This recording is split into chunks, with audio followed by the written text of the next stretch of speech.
Hier, le gouvernement caquiste a déposé un projet de loi pour renforcer la laïcité de l'État. J'en discute avec le ministre responsable de ce dossier assez épineux, Jean-François Roberge. Bonsoir, M. Roberge.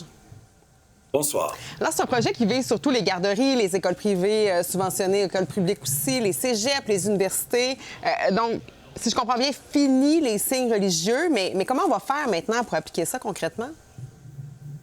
Bien, juste clarifier, c'est pas tous les signes religieux qui seront interdits partout dans les réseaux. Ce qu'on dit d'abord, là, vous avez parlé du réseau éducatif, vous avez parlé des CPE jusqu'à l'université.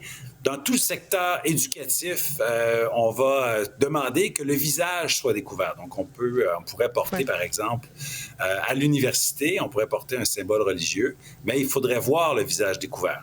Par exemple, dans des CPE, cependant, là, il faudrait vraiment que les personnes nouvellement embauchées ne portent pas de symboles religieux. Le principe, en réalité, là, c'est de poursuivre le travail qu'on a commencé depuis presque 60 ans là, avec la laïcisation, la déconfessionnalisation qu'on a au Québec, et puis de poursuivre le travail amorcé avec la loi 21. Pourquoi c'est important pour vous d'en remettre une couche, justement?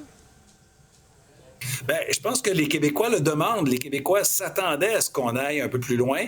La fameuse loi 21, la loi sur la laïcité de l'État, est nécessaire, est pratiquement pas remise en question, mais les gens nous demandent d'aller un peu plus loin pour clarifier le contrat social. Plus ça va, plus l'État est laïque. C'est comme ça qu'on le fait au Québec. Peut-être quand vous étiez à la petite école, en tout cas comme moi, quand j'étais à la petite école, il y avait les commissions scolaires catholiques et protestantes. On a décidé de ne plus organiser notre réseau scolaire en fonction des religions en 1998 déjà.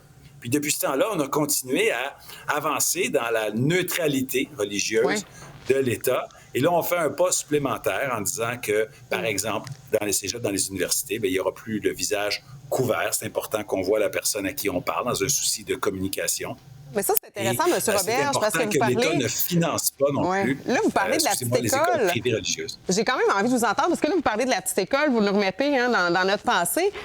Mais la réalité, c'est qu'il y en a aussi des écoles religieuses au Québec. Là, je pense à celle de la mission de l'Esprit Saint, exposée dans un documentaire de ma collègue Marie-Christine Bergeron. Comment ça se fait que ce genre d'établissement-là réussisse quand même à avoir encore des permis et à les conserver, là?